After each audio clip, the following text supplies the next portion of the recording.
right, thank you very much. Welcome to session number 2 of the day. This is a session on potential vulnerabilities, focusing on the latest data breaches, mobile security threats, and cloud hacking. My name is Brian Canada. I'm the chair of the Computer Science and Mathematics Department at the University of South Carolina, Beaufort, which is one of the senior campuses of the University of South Carolina system. And we have individual campuses located in the heart of the South Carolina Lowcountry along the coast between Charleston, South Carolina, and Savannah, Georgia. As a primary educational partner in a new South Coast Cyber Center that is serving this region, USCB recently broke into the field of cybersecurity education just a couple years ago in 2019. And I'm just going to take a brief moment to talk about that. Ani, I don't know if you have slides available, or I can share my screen real quick. I'm ready to go.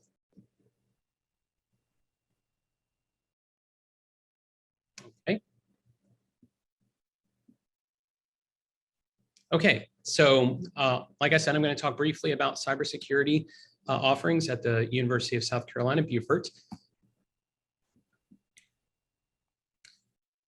Among our programs, so our bread and butter program is computational science, a 4-year degree in applied computing, and we also have a new master's degree in that same discipline. And one of our newer degree programs is this information science technology program that also started in 2019, same time as the master's program. And we want this ISAT, we're creating a new concentration. We have created a new cybersecurity concentration within the ISAT major to basically offer at least what we can offer right now as something resembling a degree in cybersecurity.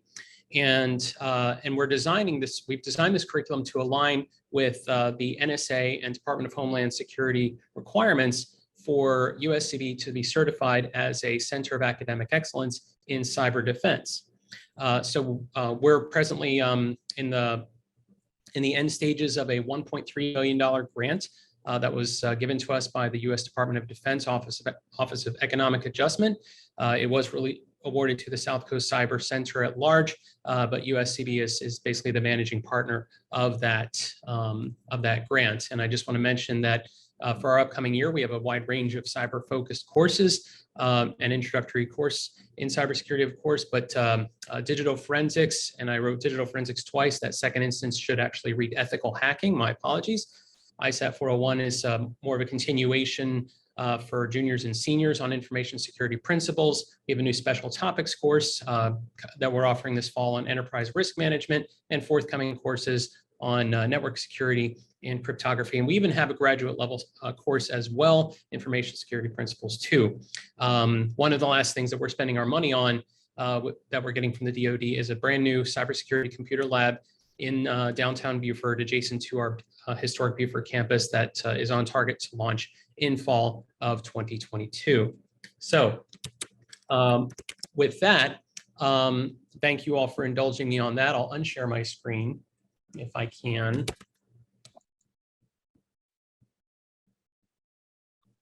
Oh, did I never even share the screen? My apologies. You did share it. You did share it. It came on later. Okay, thank you. I think Ani may have done that for me. So, but in any case, thank you all for indulging me for just a moment. Let's get into our main attraction here. I'm going to stop sharing my screen, and now we'll talk about what we're really here for. So I encourage you to check out the program book for more details about the backgrounds of our 3 panelists. In the interest of avoiding redundancy, I'm going to stick to just some fast facts and little, informational tidbits, selected tidbits about each of our speakers. First off, we have Mr. Paul Ihme, who is the managing director of Soteria, which in today's popular culture, very recent popular culture, refers to an implanted tracking device that factors into the plot of the latest season of Stranger Things, that Netflix show. But please rest assured that Mr. Ihme's technology and his company is not in the business of tracking people, but rather focuses on solutions involving telemetry, which in this context refers to the use of automation to manage communications across multiple data sources and to more rapidly identify the detection of threats. So we're thrilled to have you here, Mr. Ihme. After Paul, we'll have Mr. Olivier Havette, who is the CEO of Lenet Technology. They provide a wide range of IT services, among which are solutions for mitigating security risks, including security audits, backups and protection against unforeseen events and risks, as well as managed cyber threat monitoring. Monsieur Havette, bon après-midi, bienvenue, and thanks for joining us today. And last but not least, we'll hear from Dr. Olatidoye, who may very well have the longest title of anyone in academia that I've ever seen. He's a professor of, well, just about everything at Clark Atlanta University, which itself as an institution recently made some headlines as one of just 6 HBCUs, historically Black colleges and universities, that will be partnering with IBM to set up a cybersecurity training center for training underrepresented communities. And maybe he'll be talking about that as part of his remarks. Just to frame how things are going to go in terms of the next 45 minutes or so, our panelists will be speaking for about 10 to 12 minutes each in that order, in the order that I introduced them. And then we'll have a Q&A session at the end for the entire panel. For those of you in the audience, there is a special Q&A section to click on at the bottom of your window. So please enter your questions there. I'll leave it up to individuals, panelists, if they want to address them in the chat, but I'm not sure those answers will be visible to everybody. So what I'm planning on doing is raising those questions out loud at the end or during the Q&A session. So let's get started with Mr. Paul Ihme. Whenever you're ready, please take it away. Thank you. Appreciate the opportunity to speak here today. I want to just go through a few things real quick, and I'll try to be brief. That way we do have plenty of time for questions. But with the potential vulnerabilities piece that we want to discuss about, I really wanted to cover a lot of these celebrity vulnerabilities, as I like to call them, that have been becoming more and more common in the last few years. We've seen a real rise in these types of threats where a vulnerability in a massively popular piece of software will become published and weaponized in a very short order of fashion.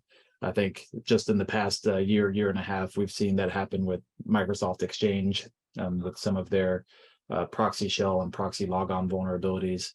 We saw in December the log4j library for Java was found to have a vulnerability that impacted a massive number of applications and appliances worldwide. And here, even in the last month, there was a published research about a vulnerability that became known as Felina in some Microsoft Office products that allows a threat actor to get remote code execution very easily through a malicious Microsoft Word document or RTF document. And these are some examples, but this trend's going to continue as software has become more and more ubiquitous. And as Rick said earlier, as this type of technology has become so intertwined in business and daily life, it really creates a larger attack surface for folks who are using that. And vulnerabilities that maybe a decade ago would have been something that wouldn't make the news or wouldn't make a dent in most people's day now becomes a very public matter that people have to deal with. And this isn't going to slow down. Researchers are incentivized to go out there and find more and more vulnerabilities. They're incentivized to make these things public. And there's a lot of threat actors who have very large financial incentives to then go and weaponize this type of research as quickly as possible to get ahead of the game and make sure that they're attacking before these things get patched. So the thing that I like to say and the approach that I like to take is that, as Rick said earlier, as a defender, we have to understand our attack surface and be able to protect our attack surface, while a threat actor only has to find 1 or 2 vulnerabilities in order to make their way into a system. But the opposite is also true. So my team and others, we work in security operations all the time, and the way we like to think about it is, in order for an attack to succeed, a threat actor has to stay hidden, and they have to hide their activity throughout the course of their attack until they complete their objectives. So that's the approach that we would encourage people to take is, as it was said earlier, you have to assume that you are going to be compromised at some point. You have to assume that a threat actor is going to be present within your organization, within your network. And it's your job to make sure that you capitalize on any mistake that these threat actors make. So there's a lot of data breaches nowadays that make the news. I don't like to tell stories about particular organizations, but some of the most common threats out there are going after monetary types of objectives, whether that's ransomware, which has become extremely popular because ransomware attacks typically make the news because it's harder for an organization to hide them. But there's also, I would say, a much larger financial impact that's happening to organizations that does not get reported publicly. Things like invoice fraud, where a criminal will gain access to someone's email accounts and start sending out fake invoices that will cause a company to go wire a large amount of money to a fraudulent bank account. We also are seeing more and more cryptocurrency theft, where threat actors are going after organizations that hold a lot of cryptocurrency, getting access to those systems that interact with those cryptocurrency exchanges and transferring those funds out of those organizations. And then again, ransomware continues to be a very widely known threat because it tends to be very public when it does happen. But one common thread that we see in all of these types of attacks is there's always signs, there's always mistakes that are made by the threat actor. And when we're doing incident response for an organization and trying to understand what happened, there's always a sign that went unnoticed and did not get actioned during the attack. And that could be anything from an antivirus alert that popped up on someone's computer and they just dismissed it because they figured it wasn't a big deal, or somebody noticed some strange activity. Maybe they noticed a phishing email after they clicked on it, but they did not report it to their security team, or the security team did not follow up on that threat accurately. There's almost always some sort of sign that goes unnoticed or does not get acted upon. So the thing that I would advise, and the big message that we try to preach to folks that we work with, is in addition to trying to secure your organization and find all of those gaps and patch all your systems, which is massively important. I would not advocate against doing that, but also having a very well rehearsed and well understood incident response program within your organization, because at some point something's going to happen that you really had no chance of defending against yourself, right? There's no way that every organization could have patched their Log4j systems before criminals started exploiting some of your VMware Horizon servers, for example. So it's important, and it's incumbent upon leaders and information security and information technology teams to make sure that they have a plan and that they're able to act on that plan when something bad does happen. And that can mean a lot of different things, right? It means making sure that your users understand who they should report suspicious activity to, and it's making sure that your team has a very aggressive and well-organized response to these things when they are reported. And maybe that's something that you can do in-house with your existing internal team, or it might be something that requires you to hire some third-party expertise. But you can't just not respond to these things, because typically what happens is one or two signs of an incident will go unnoticed, and people don't actually respond until it's too late, and then that's when they get in trouble. But the message that I try to push and that I want to communicate today is that there are things that you can be doing, and it's really more about being intentional about responding to all these things and not letting them fall through the cracks or be ignored. And if you spend that time to follow up on these signs and lock down your environment, you do have a very good chance of defeating most of these criminals, because for the most part, if they get kicked out of a network or somebody responds to their efforts in time, they're going to go away in most situations, right? Many of these criminals are looking for the easy targets, and they will go where they don't find resistance. And if they do start finding resistance, then they will move on to onto other environments. So I'll pause there and pass it off to my colleagues and let them have their comments before we take some questions. Terrific. Thank you so much, Mr. Ihme. For anybody who, as a reminder, for anybody who has questions, please enter them in the Q&A panel. The link should be at the bottom of your Zoom window. Let's go ahead and jump over to Olivier Havette from Lenet Technology. Olivier, whenever you're ready. Merci, Brian. I saw you spoke a little French earlier, so I'll give you a merci right there. And thank you, Paul. Very interesting also. So I'm going to go quickly. I don't have too much time for a very big topic.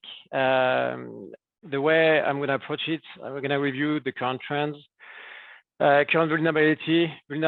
Sorry, we're going to go a bit quick because Paul already spoke a little bit about it. And then we're going to see some example of hacks to understand what's behind, what can happen.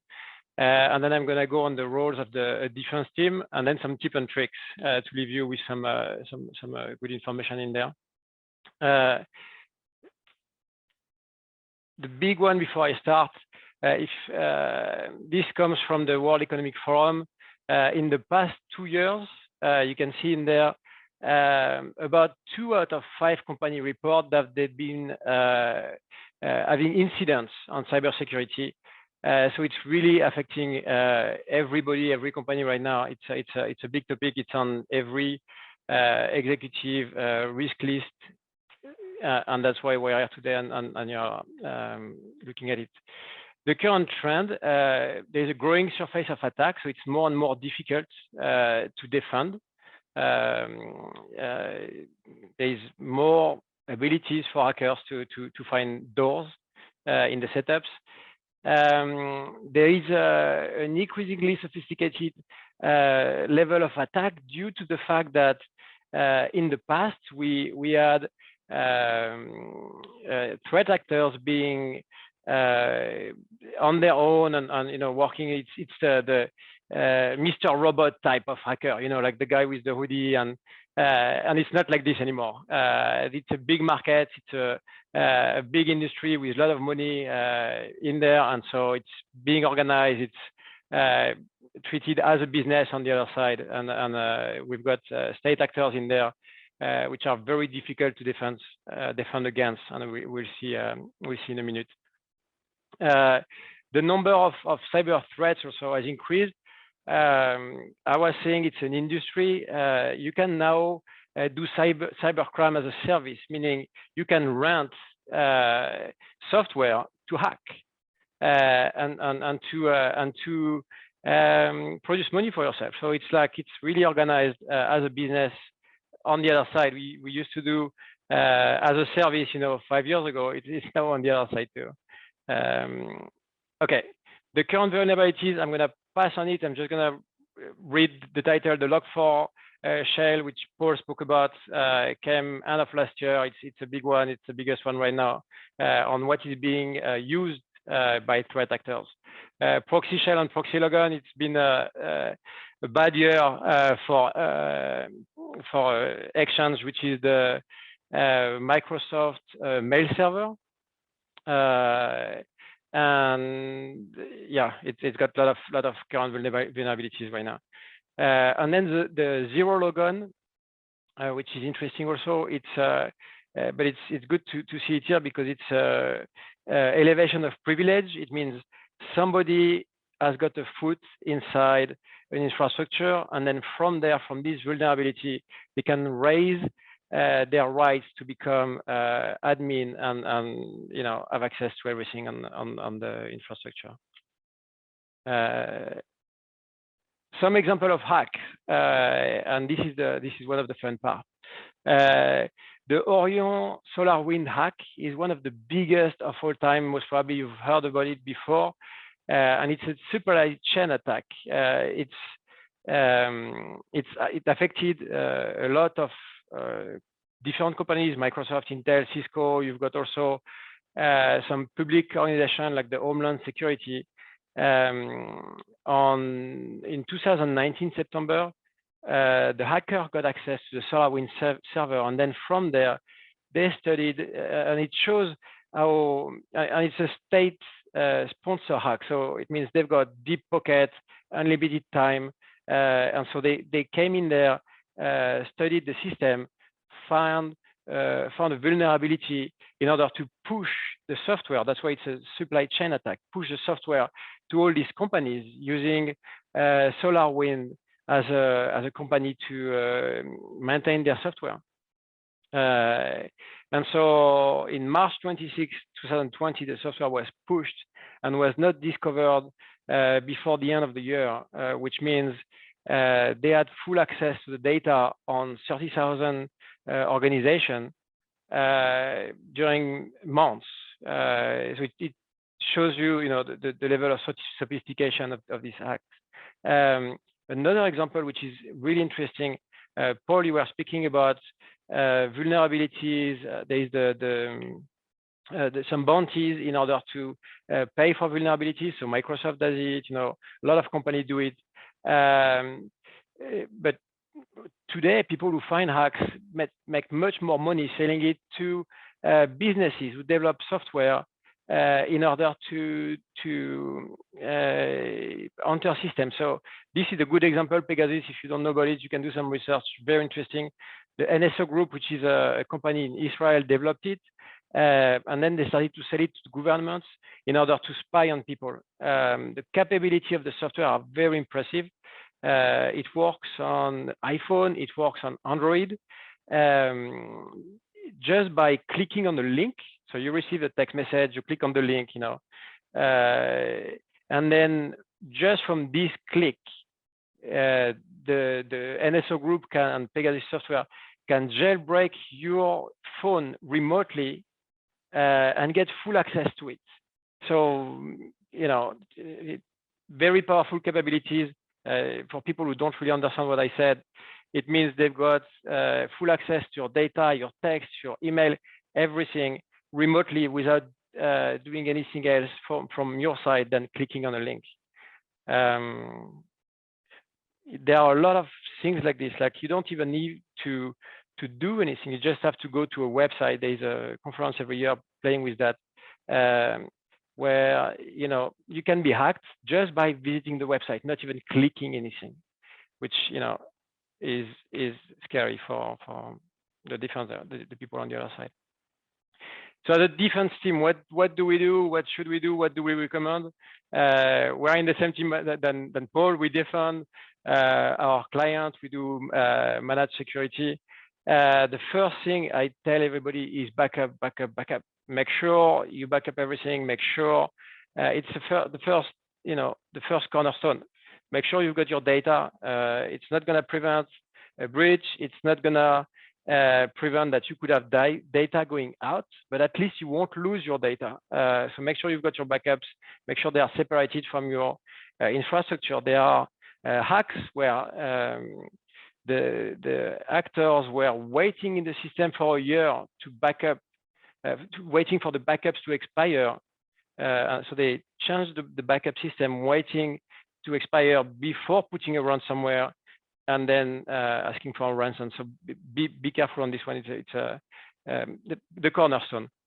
Then now the rest of it, you need to make sure you enforce multi-factor authentication everywhere. I'm saying it's important. People still don't do it. If you are not sure what it means when you enter a system for the first time, or you didn't access for some time, it's gonna send you a text on your cell phone, which is not the most secure, but it's already very good, or to an app on your phone, and it doesn't discuss with each other. It's totally independent. So there is no way to grab this number anywhere, and so it needs to be enabled everywhere. Patching is very important. Make sure you've got patching on your OS. Third-party software, very important. A lot of people leave this on the side. Make sure you patch everything. And then the two solutions, I'm not going to go deep because there are a lot of tools, a lot of things you can do. But the two solutions that are requirement today is XDR, which is Extended Detection and Response. This software allows for it's like the way to describe it is an antivirus on steroid. It's instead of working on signature, it's going to work on behavior.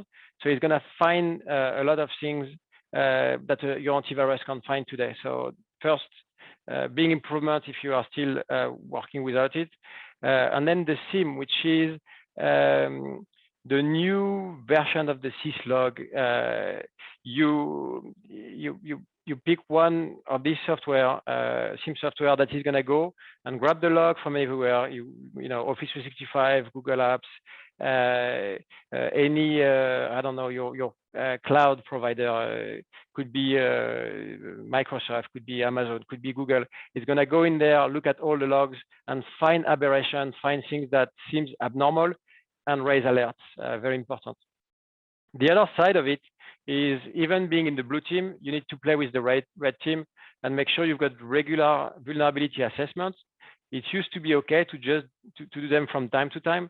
It's better today to have some kind of software doing it all the time. So if there is anything that becomes vulnerable, any new threat, then you get an alert right away.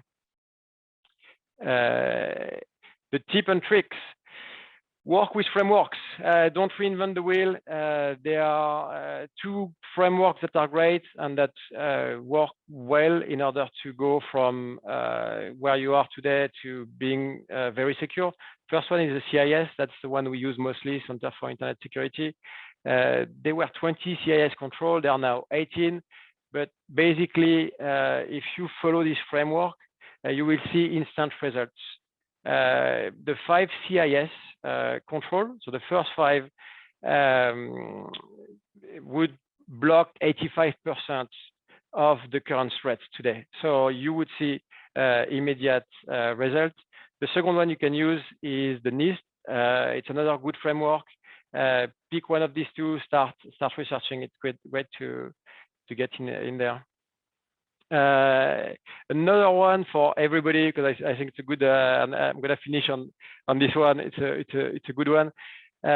This one it's a website that started after the hack on one of the streaming service. I forgot which one. It was one of the biggest hack of the time. And every time there are hacks that extract databases, the databases are put on the darknet, so there is critical information. So all this is a chain of bad actors, but this is a website and it's safe. You can go on there and you can see if your own email, if your own information has been leaked in any databases. And so if you find your information in there, make sure you change your password. Make sure it's a unique password everywhere. But if your password ends up in one of these leaks, it means your email and password are suddenly available for a lot of threat actors. So it's a good takeaway for today. Thank you.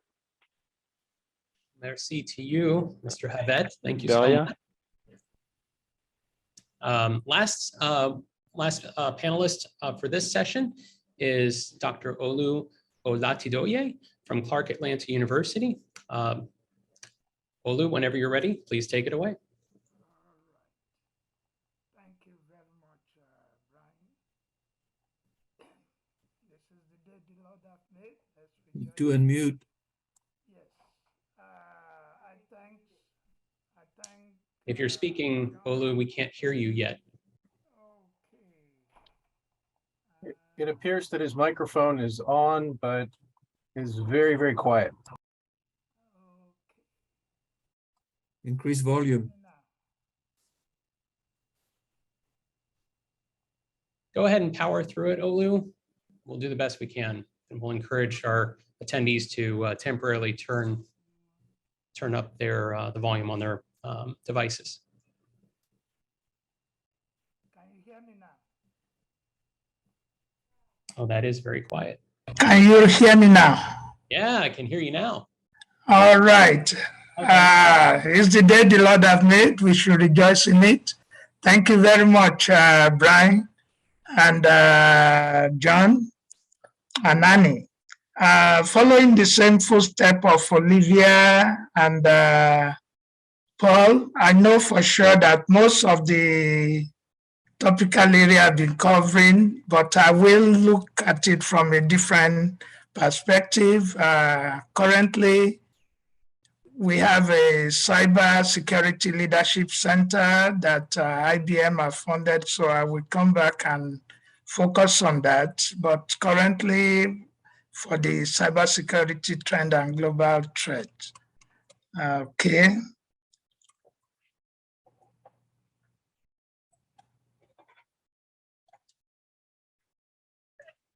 The content that I will follow will be like institutional profile, and then some key area that I will focus on will be the cloud-related security, security for content, connected products, like the Internet of Things, AI, ML, algorithm, metaverse, and CAD application, because I'm looking at this from a product point of view. Now, for CAU, it's one of the Atlanta University Center School. Here in Atlanta, we have Spelman, Morehouse, and Clark Atlanta, which is co-ed. Spelman is all female and Morehouse is all male. We have undergraduate programs and rank 11th nationally in graduation of PhDs in all academic discipline. But more so, earlier we've started with the cybersecurity focus, which allows us to have a cyber or physical system department at the school and a dual degree engineering program, which also collaborate with some of the other universities like Georgia Tech, which relationship go to 1964. Some of the areas of sponsorship come from DOE, NASA, NSA, and so many other agencies. And the ViSiDeL is a virtual reality lab. You can see this dated back to the time of the Olympic in Atlanta. And that's the president for CAU with the support from the upper administration. That's President French in one of the area. I'm going to focus more on some of the cyber work that we've been doing, where we have a thought space, you have simulation, you have training. But when you look at architecting information assurance in the global environment in general, you can see a complex global information grid. And when I begin to talk of product aspect, you can imagine any of these can stay vulnerable. On a smaller scale, you may be doing Ethernet connection and things. That's on a smaller scale. But let's say, for example, you use an hospital as an example. For the dispatchers, every one of them use mobile devices to the house and all the data information. When you look at the military, things are in moving stage, but you can see from some of the presentation, we've talked of Russia, we've talked of India, we've talked of Ukraine. This is just a framework put up maybe around the early 90s, which again was focusing not just on the test aspect, because then we envisage as of that time, things may go cloud. This is dated around, I came up with this around 92, 93 time frame, based on some of the DoD work that we were doing. So this is not in the classified realm right now. So,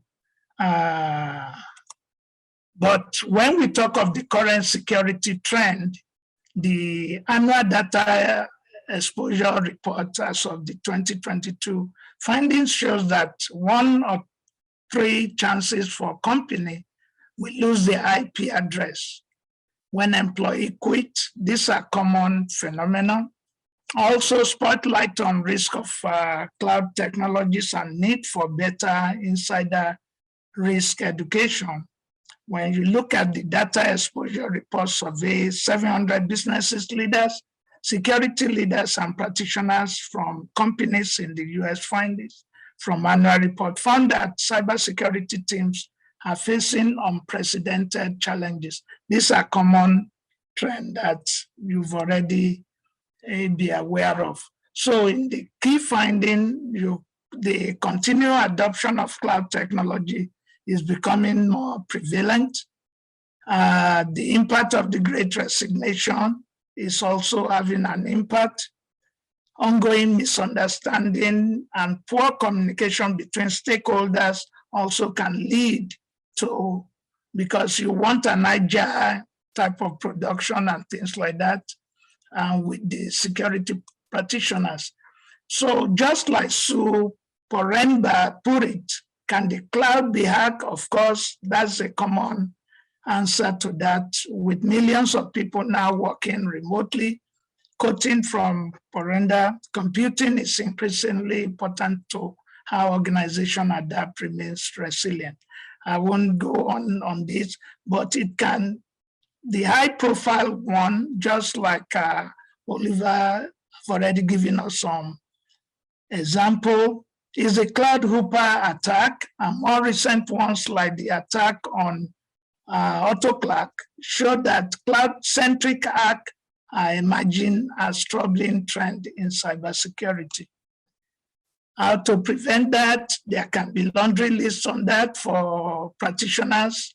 Hackers know that companies are using cloud more than ever. Cloud hacks could result in compromised data. But what I'm getting on in this is sometimes you have to form the network or the alliance to cooperate with this end group. There are several ways to prevent cloud hacks. With the call by the White House recently, the CEO for IBM was among the CEO that was at the table. This you can easily read about it. And then within that, he decided to reach out to at least 28 BCU, because when we think of the workforce, we can be looking at the country and then the problem, but we need to be able to mobilize everyone in terms of the cybersecurity. So supplement curriculum, IBM security courses, introduce an entry-level program to focus on SOC analysts, add a focus specialties. These are things that IBM is able to do with 6 HBCU right now, and CAU happens to be the first one to at least get off the ground on this. Some of the accelerated program, this can be seen later on, but I will run through this because of time. These are public domain information now because press releases have come out on this. But in terms of the center, we have CAU IBM CAU Cybersecurity Leadership Center. It's infused into existing capability in the school in terms of some of the massive, as you can see a dated picture that I put here. We've been in this close to 1993, 94 timeframe. And the bottom line for a university, for the colleagues that are online, is to be able to empower your students in terms of their work. And some of the machine learning work that is being done, in a way you can have AI, and also if I have a product like this, you can imagine if I send it remotely to another part of the country, or if I'm immersed in working with this, anyone can be able to hack, so that at least those are things we are considering in terms of product aspect. So the high school, middle school, we also partner with Verizon on that. And again, on the international side, I can address that later on because of the time, because in Geneva, in Global Knowledge Partnership, I was there and I made some statements that are now happening in the world, because when you look at the pipeline, if you don't secure things like in Africa, for example, then the rest of the pipeline will be vulnerable. Thank you very much. I will be willing to answer any questions that the group may have. Thank you. Thank you very much, Dr. Olatidoye. Can you see us through your, are those HoloLenses you're wearing? Yeah, he allows the multitasking arena Gotcha. and to emphasize that things can be hacked, any device or any connected devices. Thank you very much. Very good. So, well, thank you, Dr. Olatidoye, and thank you to our other panelists for their introductory remarks. I'd like to spend between now and about 3:15 p.m. On Q&A involving all of our panelists. And there have been a couple of questions asked in the Q&A panel. I'm not sure if the audience is able to see everything that's entered in that panel, but I'll start with the first one from Timothy Horan, who he was inquiring about whether there was going to be a specific panel on cybersecurity and energy, or could the panelists discuss how these topics relate to energy-specific issues. So I know we're not really talking about energy-specific issues today, but assuming the question is about the cyber concerns in the energy industry, which to me, as somebody who I used to work as an engineer for ExxonMobil, I'm familiar with some of the concerns related to whether we're talking about the supply chain, the trading of commodities like crude oil, but also process control in power plants, refineries, and other processing plants. Would anybody care to address that question? Okay. I will like to address that because the early work we did with NNSA was that of critical infrastructure, especially nuclear plants. And for the critical infrastructure, they can be vulnerable. We've seen an example of that happens in Texas, where resiliency is very necessary. There can be a breakdown in terms of flood and things, but if an hacker wants to really be malicious in their way, they can shut down a whole city through the power grid. And that's where there have to be redundancy and also robust enough where you can easily be able to at least have a backup in terms of what can be done. So it's very essential in the power industry to look at the cybersecurity aspect of things. Absolutely, absolutely. Olivier or Paul, would either of you care to weigh in on that particular topic, if you feel inclined? So I can weigh in on any topic, but I'm not sure I'm the best placed for it. But there is some in the history of hacks. There is a big one that's well known, the Stuxnet, which was targeting PLCs, which are automatic devices that perform simple tasks, and that was targeting some Iranian nuclear plants. Sorry. So it was pushed in there. There are documentaries about it, so you can find the information. It's very interesting how it was targeted just for this nuclear plant, and then it kind of escaped from there and started to grow and attack at places it was not supposed to attack. So that's one part. What I see on the energy side is with the coming of the IoT, which means everything is going to be on the internet, everything is going to be connected. We were saying it earlier, Paul was saying it too, the increased surface of attack is going to be up to the side of your house. And so there is definitely big concerns in there, and it's been done before. Like there are examples of hacks of the devices to control the power coming to your house. So that's, I don't know if it answered the question. It's just to show, it's a big subject. Yeah, I would agree. I think it's a massive subject, and just to briefly touch on some of the differences between traditional information technology and sort of operational technology. Some of the concerns are you have to ignore some of the traditional wisdom, like you can't, in many cases, install updates or patch systems in operational environments associated with energy.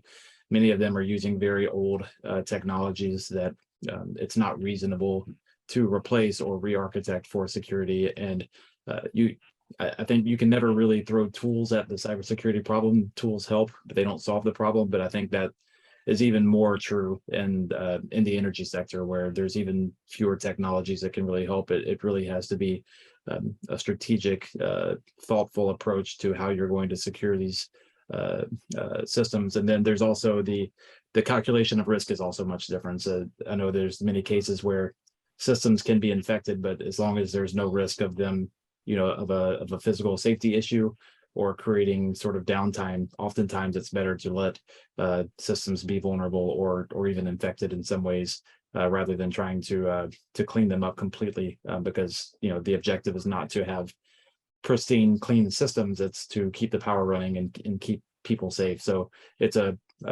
that's a very sort of drop in the bucket of the kind of issues, but it's a very different calculation of risk and approach than traditional security approaches. So there's a whole webinar to be had just on that topic, or books to be written and so on. Yeah, for sure. I completely agree. And but I appreciate everybody's perspectives on that. Let's go up perhaps one level of abstraction or so. There was a question asked in the Q&A chat that has been partially addressed by a couple of our panelists today. For the benefit of allowing our other panelists to weigh in, I'll repeat the question out loud. Why is it, Brooke Lucas asks, why is it that despite the number of incidences of cyber attacks, its costs to organizations and to companies, the importance of cybersecurity as a truly business risk still escapes the majority of C-suites, executive suites, CEO level? The prevailing thought from the C-suites is that cybersecurity is a CISO issue and not the C-suites. So we've had some perspectives from Rick Siebenaler, who was from the first session, suggesting it's basically human nature. C-suite leaders either don't understand the issue and risk they are exposed, or they haven't been directly impacted. In general, people don't understand the issues given how broad and complex the cyber risk topic is. When you don't understand something, you try to ignore it until you cannot. And then the other side of this is whether the CISO or whoever's the IT leader being effective in their communications about the issues and risks. Many CISOs are very technical by background, and they struggle to convey the business risk to C-suite leaders. Paul, Ihme, you jumped in with a perspective. Would you care to elaborate more on what you said? Sure. And it looks like Dr. McIntyre wants to jump in here as well, so I'll try to be quick. But I think one thing that I see a lot of is, as security practitioners, we often see cybersecurity as the biggest risk because that's what we're looking at on a day-to-day basis. And I think it's important for us to understand that we are one piece of a much larger risk profile for an organization or a business. So we have to do a good job of communicating what that risk is, but we can't. We have to understand that that's not the only risk, and that it's just one factor in a much larger picture that executive leadership is looking at, and it's up to them. This may not be the biggest risk from their perspective, and they're looking at a much larger picture than we are. Very good. Olivier or Olu, would either of you care to weigh in? Okay. Well, again, creating awareness within a company hierarchy is very essential. It's part of the training tools we take the students through for the IBM Skill Academy, for example, where they go through the design thinking aspect of things when they are doing planning. They need to invite the upper administration into session, not just the technical aspect of it, because when there is an attack, it's already too late to now be creating awareness. So people in the company have to be carried along. If somebody quit with the IP address and things, which makes the company to be vulnerable, the upper administration needs to know what is going on, not until an attack happens as a result of that. So creating awareness is very important, and carrying everyone along is very essential. Thank you. Thank you. Olivier, do you have a hot take on that question? Just in 1 minute, because it's 3:15 exactly. So I'm going to say, it's just the awareness. I agree, and the budgets also. I'm sure the risk is on the table in all companies. Everybody is looking at it. So making sure the budget is allocated in order to fight the risk. I think it's a big point, and it needs to be conveyed as it's true that the CIO may be technical, but it needs to be able to convey it as a business risk and put it in numbers on the other side in order to get the budgets to fight the threat. Great, thank you so much. I think that's all the time we have for session 2. I want to thank all of our panelists for their participation. I encourage all 3 of you to stick around if you can for the fireside chat that's going to take place at 4:05 that Dr. McIntyre and I will be moderating. Once again, thank you so much for your time and for your perspectives. I'd like to turn it over to Ani for session 3.